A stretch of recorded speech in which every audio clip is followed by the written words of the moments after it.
Então tá bom, voltando. Que delícia, essa alegria, esse prazer enorme de estar aqui festejando os 46 anos da minha filha. Eu não esperava isso. Obrigada, filha. Obrigada, vida. Pisciana, professora de história aposentada, tem sempre um olhar carinhoso e profundo para os problemas da vida. Foi mãe aos 16 anos e é avó. Genice Pisão vive com HIV desde 1990. A AIDS entra na minha vida quando eu tinha por volta de 30 anos. Então, até 30 anos, muita história, uma infância com pais mais velhos, com irmãos mais velhos, com cuidados diferentes, com muita chatice, porque a gente era caçula, então um cuidado especial, mas sempre com aquela ideia de fazer diferente. Eu queria ser gente grande logo, eu queria viver as infinitas possibilidades que a vida poderia me dar.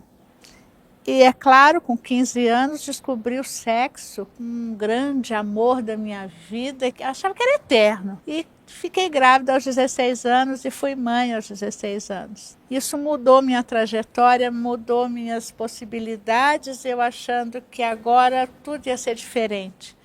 Mas com o apoio da família eu consegui seguir, continuei estudando. Isso é uma possibilidade muito importante na vida de qualquer um. Eu logo me separei do grande amor da minha vida, que era o amor da adolescência, mas muito importante porque deu a possibilidade de ser mãe. Hoje a minha filha tem 40 e tantos anos e é uma super companheira, como sempre foi. Me deu netos, me deu um genro, me deu uma família. Entrei para a faculdade, reencontrei uma antiga paixão e quero um grande amor. Genice foi sendo construída com todas essas características. Qual era a noção que você tinha de maternidade, de fertilidade, né? Porque a gente nessa idade a gente quer experimentar. A gente necessariamente não quer engravidar. Isso em 1974, 1975. Olha que falta de conhecimento. Eu sabia que existia o sexo sem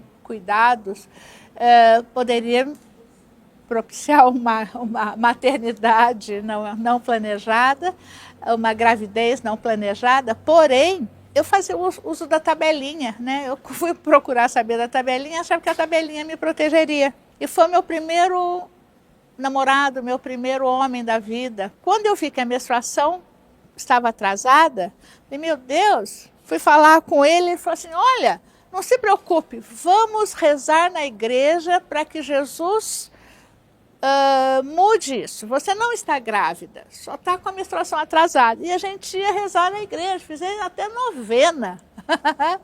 Olha que falta, que noção, né? Minha mãe foi uma figura muito marcante na minha vida, em todos os aspectos. Era uma mulher que tinha uma visão de futuro, mas com todas as contradições, né, de todo mundo, de todas as pessoas. Embora ela tivesse aquela visão futurista de estudo, que a mulher tinha que estudar, que a mulher tinha que se preparar, mas ela não percebeu que eu poderia estar fazendo aquilo, né, que todo mundo, que é inerente, que é a sexualidade, que é uma coisa maravilhosa, importante na vida das pessoas, mas precisava ter consciência, e é uma coisa que eu não tinha. Quando eu disse para ela que estava grávida, ela falou assim, meu Deus, eu não imaginei que isso ia acontecer agora. Então, assim, foi um choque para ela. Mas rapidamente ela fez do limão uma limonada, e é uma coisa que eu tenho, que eu geneticamente eu puxei dela. Rapidamente você pega um negócio difícil e fala, ai, mas vamos procurar caminhos para tentar ficar melhor. E minha mãe, quando eu digo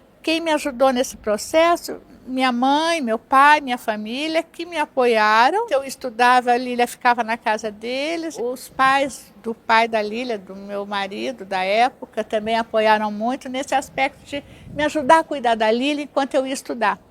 Tanto é que eu fiz ciências sociais, depois eu fiz história. Você foi uma mulher que estudou, que tinha informação, que tinha acesso, que cresceu. Em determinado momento da vida, você, como muitas pessoas, teve uma situação de vulnerabilidade, você acabou se infectando, né? Como é que foi esse momento? Como é que você descobriu que você tinha HIV? A história se repetiu aí, né? A história da gestação, com 15, 16 anos, E a história do HIV com 29 e 30 anos. Eu também não me imaginava isso em 89, 90, que eu poderia me infectar pelo HIV. Eu sabia que o HIV você se infectava pelo uso de seringas compartilhadas, objetos pérfuro cortantes e sexo desprotegido. Mas com quem? Quem era essa população para mim? Era o outro, um astro da TV, nacional ou internacional, era uma pessoa que tinha vários parceiros, né? Era uma pessoa que usava droga injetável. Ora, eu não era astro de TV, eu não usava droga injetável, eu não tinha vários parceiros, eu estava sem outros relacionamentos, sem sexo, por exemplo, há 2, 3 meses. Então, assim, o sexo para mim não era uma coisa com vários parceiros. A minha preocupação era outra gravidez, né? Então eu usava DIU, estava protegida. E perguntei, falei, vamos usar camisinha ou não? Eu dei a chave para o outro, eu dei o poder para o outro. Ele falou, você é que sabe, porque eu fiz o teste, eu não tenho nada. Você também acha que não tem? Estava tudo certo. Eu não estava naquele universo de possíveis infectados. Esse que eu acho que é o grande nó, viu? Da epidemia de AIDS. As pessoas não têm consciência que ela pode ser a bola da vez. E aí, eu fui a bola da vez. Então, de repente, eu me vi com HIV. Como é que eu soube disso? Meramente, meu cabelo estava caindo e uma amiga minha falou, não, vamos fazer os exames para ver por que teu cabelo está caindo, você está muito cansada, você está num estresse. Aí deu uma toxoplasmose, porque eu também tinha gato em casa, né? Gatinha. E tinha um protocolo a seguir no Hospital das Clínicas, da Unicamp. E para quem tinha toxoplasmose tinha que fazer o HIV. Mas não era obrigatório. Você, Genice, se você não quiser fazer, bobagem, isso não é com a gente. Eu falei, não, vamos fazer. E foi a minha salvação, Roseli. Porque a gente sabe, desde sempre, você chegar num diagnóstico rápido, você tem maior possibilidade de se cuidar, de se tratar. Embora naquela época não tinha muita coisa, mas eu poderia me cuidar e mudar o comportamento. Naquela época você fazia 2 exames. Fazia um teste ELISA, que pegava várias possibilidades, vários anticorpos. E aí deu positivo. Falei, meu Deus. Ela falou, não, professora, tenha calma. Pode ser um falso positivo, porque você está com toxoplasmose também. Trata a toxoplasmose e a gente repete o exame. Então eu tive 4 meses para aquela coisa ir amadurecendo dentro de mim. Será que eu sou positiva ou não? E esse período, Roseli, foi muito emblemático. Porque assim, de um lado eu falava, não tem nada a ver comigo isso, vai dar negativo, claro. Mas e se der positivo? Eu já fui me preparando. No carnaval, né? Que foi, acho que 2 meses depois do primeiro teste ELISA positivo. Eu tomei todas as cachaças e cervejas do mundo, porque eu achei que se fosse positivo, era meu último carnaval. Então eu estava alegre do lado de fora, mas dentro de mim com um peso enorme. Isso foi o carnaval de 1990. E o resultado final foi 30 de julho de 90. Foi muito difícil, claro, mas meu ex-marido, né, ele me acompanhou. Nós nos separamos do casamento, mas continuamos sócios. E aí ele sabia daquela minha dúvida, daquela minha angústia, ele falou, não, eu vou com você.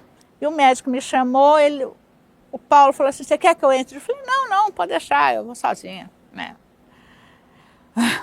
Eu entrei e o médico muito SUS, muito ótimo profissional até hoje, e tentando ser simpático comigo. E aí, professorinha, tudo bem? Você está dando aula de história? Ai, que legal, eu gosto de história e tal. E eu falando, por favor, mas dê logo o diagnóstico. Ele falou, pois é, professora, foi positivo. Você é positiva para o HIV. Roseli, desmonte. Caía lágrimas nos meus olhos. Porque eu falava, mas eu? Por que eu? Uma tristeza muito grande. Porque não era só a minha morte iminente, era a morte de uma mãe que ia deixar uma filha com 16 anos sozinha e que a mãe tinha morrido de AIDS. Eu falava, eu vou morrer logo. Quanto tempo eu tenho de vida? Ele falou, não, professorinha, eu tenho paciente com 5 anos de diagnóstico. Tranquilo isso. Mas eu tenho paciente que morreu 3 meses depois do diagnóstico. Então, assim, aí na minha cabeça, estatisticamente eu tenho 3 anos de vida no máximo. Então, com 3 anos de vida, eu vou ter que preparar minha filha com a morte da mãe, eu vou ter que preparar meu trabalho, eu vou ter que preparar as pessoas, eu vou ter que fazer um montão de coisa. E eu desesperada, e falei, meu, tá bom então. Aí quando eu saio, tá o Paulo Daniel, ele olhou para mim, não precisou perguntar mais nada, me abraçou e nós viemos embora. Choramos. Eu falava, e a Lília? Quem que vai cuidar da Lília? Ele falou, não se preocupe, vamos casar. Eu falei, que casar, Paula? Ficamos 10 anos sem casar, vamos casar, que casar?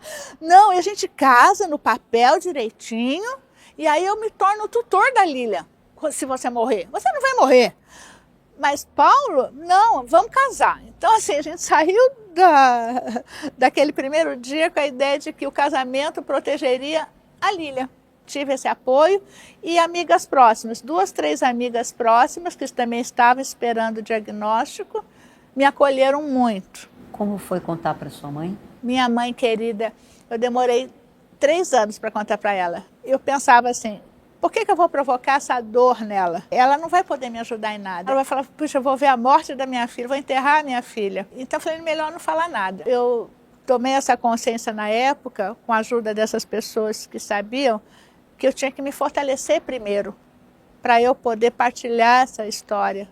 Porque até para minha filha, eu demorei mais ou menos uns 3 anos para falar para ela, porque você vai contar essa história num momento de fragilidade, é muito doloroso para o outro e para você. E foi tudo muito lindo, né? Porque eu também já estava melhorzinha.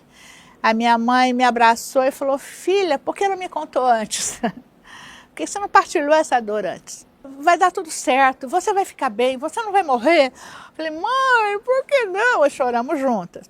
Eu me envolvi numa ONG que tinha em Campinas, chamado Centro Corsini. Foi a primeira ONG em Campinas, eu não posso falar do Brasil, mas que cuidava de pessoas com HIV também.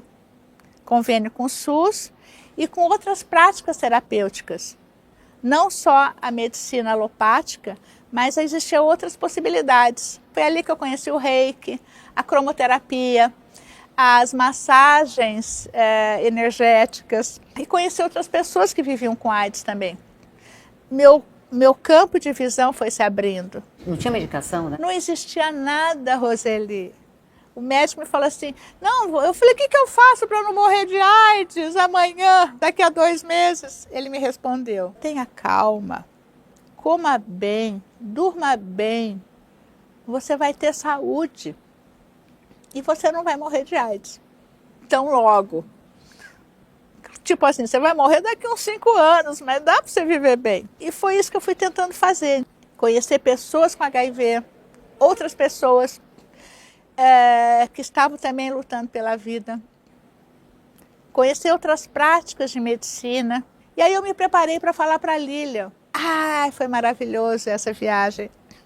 Ela estava fazendo 15 anos, foi antes de contar para ela, ela não sabia ainda. E nós programamos uma viagem para Fernando de Noronha. E eu assim, eu olhava aquela viagem e falava assim, gente, a última vez que eu vou ver o mar. E subindo num morro que tem lá, naquela época podia subir. E a Lília já tinha subido, estava já lá em cima, e eu subindo na escadinha. E eu olhei para baixo e falei, gente, se eu me soltar daqui, eu caio lá embaixo, me espedaço e morro. É a solução para os meus problemas? Teve um acidente, estava subindo com a filha, olha que coisa bonitinha. Ninguém vai saber que eu estava com AIDS. Com a graça dos meus guias espirituais, com a graça de Deus, veio uma voz e falou, para de ser ridícula, assuma a tua vida. Pode não ser culpada, mas você é responsável. Então, naquele momento, eu resolvi escolher a vida. Foi nesse momento também que eu saí da cadeirinha da vítima e assumi minha vida. Como foi falar com a sua filha? foi muito lindo, porque a gente estava caminhando no meio do mato e a gente estava falando, ela falou, puxa mãe, aquele seu amigo, que ela já conhecia as pessoas do Centro Corsini e tal, que já tinha me autorizado a falar para ela que tinha HIV, falou, o fulano é um cara tão estudioso, está fazendo doutorado na Unicamp e ele tem HIV, que coisa, né? As pessoas precisam ter melhor informação sobre isso. Eu falei, é verdade, Lília, e o coraçãozinho batendo, né? Eu falei, e agora, o que eu falo? Como é que eu falo? Aí ela virou para mim e falou assim, mãe, se você tivesse HIV, você falaria para mim? Eu falei, Lília, eu tenho HIV. Mãe! Ela me abraçou, mãe, por que você não me falou antes? Aí choramos, né? Choramos de emoção do encontro. Estamos juntos, mãe. E até hoje é isso. A gente está junto. No meu imaginário, eu era a única pessoa do mundo que vivia com HIV. Eu era a única pessoa, eu andava na rua, Roseli, e olhava assim e falava, gente, ninguém mais tem HIV aqui, só eu. Se eu falar que eu tenho HIV, as pessoas vão sair correndo, né? Eu estava dando aula, falando tanto, isso aqui é aquela classe adolescentes, que eu amo dar aula, eu amo adolescentes, e parece que a gente tem uma certa empatia. E aí eu parava a aula assim, vinha a ideia do meu diagnóstico. Eu falava, meu Deus, se eu falasse que para esses alunos agora, olha gente, eu tenho HIV, o que seria? O que eles fariam? Saía todo mundo correndo da sala de aula? Como é que você conseguiu segurar a onda com a sua saúde esse tempo todo sem coquetel, com um diagnóstico de quase 10 anos? O coquetel chegou em 96 pelo SUS, em 97 mais ou menos, né, que foi disponibilizado. Eu sei de histórias de pessoas que morreram com 1 ano, 8 meses. E a gente via isso no hospital, né? Você ia 2 meses depois, a pessoa estava conversando com você. 2 meses depois, ela estava numa cadeira de roda. 2 meses depois, ela estava numa maca. 6 meses depois, cadê fulano? Morreu. A minha família, a minha classe social, não é alta não, é classe média baixa até. Mas eu tinha o apoio deles. Isso é um diferencial. A minha família me apoiava. Eu tinha uma profissão, eu tinha um salário, eu tinha informação. O fato de ser branca também, o serviço de saúde faz uma enorme diferença. Então eu tinha algumas características, Roseli, do lado de fora, né? Eu estou falando do lado de fora, né, da sociedade, que me ajudaram a continuar vivendo. Internamente, eu tinha uma vontade, eu tinha escolhido a vida, lembra? Isso é uma mola propulsora. A culpa te mata. A culpa te destrói. Eu joguei fora a culpa. Eu não queria a culpa, eu queria a responsabilidade. Né? Porque o HIV não surge na minha vida quando eu estava na igreja rezando o Pai Nosso. Ele surge na minha vida através do sexo. Mas o sexo é amor. Eu não tenho que questionar, que culpabilizar a pessoa infectada. Se você imaginar que a AIDS tem uma ligação com amor, é vida. O que a gente precisava saber é ter informação para não correr o risco que essa vida te leve à morte. Você não chegou a adoecer? De AIDS, nunca. Por causa disso tudo, Roseli, porque eu também tive um diagnóstico cedo. Eu tenho efeitos colaterais do HIV, dos antirretrovirais. Efeitos colaterais que a ciência não sabe se é dos antirretrovirais ou do próprio HIV. Por exemplo, a osteoporose. As pessoas falam, mas as mulheres têm tendência. Não, as mulheres têm tendência à osteoporose, sim, mais tarde. Eu fui diagnosticado com osteopenia com 42 anos. Mamãe foi diagnosticada com uma osteoporose com 85 anos. Outras coisas também que a gente tem que estar preocupado também com as mudanças corporais, né, que é a tal da lipodistrofia. Então, exercícios físicos. É importante saber sobre alimentação, sobre o que você pode fazer para se proteger ou para ter menos efeitos colaterais, né? Sua primeira transa depois do diagnóstico de HIV, como é que foi contar? Cada um tem as suas decisões, né? É fundamental, é proteger o outro e a mim, em qualquer relação sexual. Porém, eu não tenho que falar para o outro o que eu tenho. Se eu estou protegendo ele, pronto. Esse é meu modo de pensar. Então, eu só fui falar para os meus relacionamentos que eu tenho HIV quando eu entendi que aquele relacionamento valia a pena. Então, por exemplo, a minha primeira relação sexual pós-diagnóstico, a pessoa não soube. Mas eu tenho certeza que ele está protegido.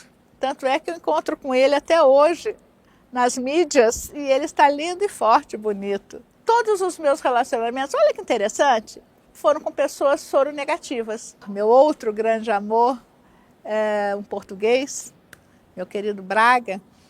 Quando eu falei para ele que tinha HIV, ele falou para mim assim, nossa, que notícia bombástica, como bom jornalista. Aí ele falou assim, deixa eu pensar um pouquinho. Eu falei, claro. Ele estava na minha casa, ele fez uma caminhada. Aí eu pensei, putz, acho que ele vai embora, vai pegar a malinha dele e vai para o aeroporto. Ele voltou e falou assim, Genice, de fato é uma notícia bombástica. Mas como eu sei que você trabalha com essas questões do ativismo de AIDS, porque ele sabia, eu tenho boas informações. E eu pensando aqui, você nunca me colocou em risco. Então você sempre me protegeu. Então não tem por que a gente ter qualquer dificuldade no relacionamento. A gente sempre usou preservativo e vai estar sempre usando preservativo. Você é o amor da minha vida, ele falou. E a gente ficou junto mais de 6 anos, foi muito bom. Mas hoje a gente sabe pela ciência que se eu me cuido, se eu tenho uma carga viral indetectável, eu não transmito para ninguém através do sexo, né? Isso é bem legal, eu fico muito contente com isso, porque é uma libertação. Mas tem 2 questões aí. Primeiro, a amamentação. Por que as pesquisas com as mulheres sempre demoram a chegar, sempre são secundárias, né? Por exemplo, os antirretrovirais foram pesquisados em corpos masculinos. Então, eu tenho um corpo de um homem de mais de 80 quilos que toma os antirretrovirais a mesma quantidade que uma mulher de 50 quilos. Será que os efeitos colaterais não vão ser mais severos num corpo de 50 quilos que toma uma dose de antirretroviral uma pessoa de 80, 90 quilos? Mas ninguém pesquisa isso, demora a pesquisa chegar. Tanto é que a gente tem efeitos colaterais em corpos femininos muito mais severos. A questão do I igual a I, por exemplo. Ainda não tem comprovação científica que a amamentação de uma mulher indetectável, né, com carga viral indetectável, com CD4 alto, saudável, assim, saudável porque não tem nenhuma doença do quadro da AIDS há mais de 2 anos, ela não infecta seu filho. Por quê? Porque não tem pesquisa sobre isso. Isso é uma bandeira de luta do movimento das cidadãs positivas desde que começou, desde o primeiro projeto, né? Precisamos ter mais pesquisas científicas com olhar no corpo feminino. Nós somos diferentes, nós menstruamos, nós parimos, nós somos lindas, né? E tomamos antirretrovirais da mesma quantidade de um corpo masculino. E o movimento das cidadãs positivas e as mulheres com AIDS na sua vida? É um grande tesão na minha vida. Foi num primeiro encontro que Nair Brito proporcionou, a Rede Paulista de Mulheres, um encontro numa cidadezinha pequenininha, com uma condição super difícil para conseguir, para alojar, para alimentar aquele povo todo. E eu fui vendo que existiam outras mulheres com HIV, muitas mulheres com HIV. E mulheres lindas, com consciência, com discurso afinado, que não era aquela, eu sou uma coitadinha, não, era uma mulher consciente. Que a gente tinha que lutar por direitos, que a gente não podia ficar quieta, que a gente não tinha que ficar na sombra do movimento masculino, que a gente tinha que lutar. Nossa, meu mundo foi abrindo. E aí a gente estava numa reunião para preparar o Fórum 2000. Inclusive foi bem importante esse fórum na minha vida, porque eu fui enquanto representando a RNP, que era uma rede, é a Rede Nacional de Pessoas com HIV, e lá conversando, a gente, na organização do evento, um muito querido profissional do Ministério da Saúde, Dr. Raldo Bonifácio, eu falei assim, Raldo, por que não existe um apoio especial do Ministério para um projeto com mulheres? Mulher pensando em mulher, mulher procurando caminhos para a mulher. Ele falou, nossa, que ideia interessante. E dali uns 3, 4 meses pós-fórum, recebi um convite para uma reunião em Brasília. Para quê? Não, para discutir mulheres e AIDS. Falei, nossa, que interessante, olha. E quando chego lá, reencontro Nair Brito e reencontro outras mulheres ativistas. E mulheres que eu não conhecia. Uma Ana Paula, de Brasília, uma Dária Dalzufo, de Belo Horizonte, várias, eram 8 mulheres, né? Para se pensar o quê? Um projeto, foi lindo isso, Projeto Cidadã Positiva. Foram oficinas de capacitação sobre autocuidado, sobre olhar para si, sobre a história da AIDS, sobre direitos sexuais reprodutivos, sobre controle social.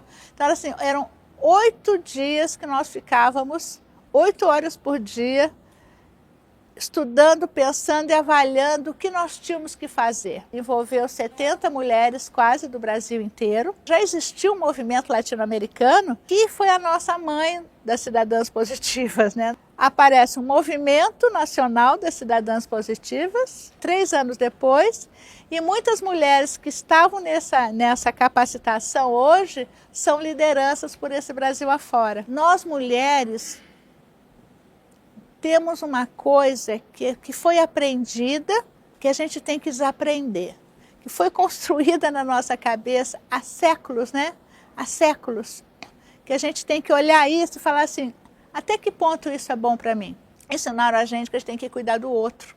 Então a gente tem que olhar o filho, olhar o marido, olhar a mãe, olhar o pai, olhar a família. E se der um tempinho, a gente olha para si. Então a gente tem que mudar esse universo, tem que mudar esse olhar. Nós temos que olhar para nós e ver qual é o meu desejo, qual é a minha necessidade, o que eu quero, o que eu preciso. Para eu me fortalecer, e eu fortalecida, eu mudo o mundo. Quando eu falo disso, me emociona muito e me orgulha muito de ter feito parte da construção desse movimento. Mas não sozinha, porque sozinha eu não ia fazer nada. Nós tínhamos outras mulheres com vontade também de construir coisas, mas nós tínhamos parcerias. Parcerias governamentais, é verdade, mas também parcerias de iniciativa privada. Essa construção do movimento foi sensacional. Fez toda a diferença na resposta da AIDS no Brasil. A gente traz um outro olhar para o ativismo, para os movimentos sociais. E um outro olhar não é um olhar de disputa, é um olhar de estar junto. No geral, a mulher nunca está sozinha quando ela se infecta, ou porque teve um filho com HIV, embora hoje em dia a transmissão vertical tenha se reduzido bastante, ou porque tem um companheiro com HIV, ou porque ela, mesmo HIV, tem que cuidar da família. Isso dá um outro tom para o movimento, essa é a importância do movimento. Então, o movimento das cidadãs positivas, ele resgata essa necessidade de se olhar a mulher, tendo um olhar político, sim, porque é fundamental, que a gente tem que lutar por políticas públicas, que nós já tínhamos, outras foram desmontadas e outras mais que precisam ser criadas. Aí chegou a pandemia da Covid-19.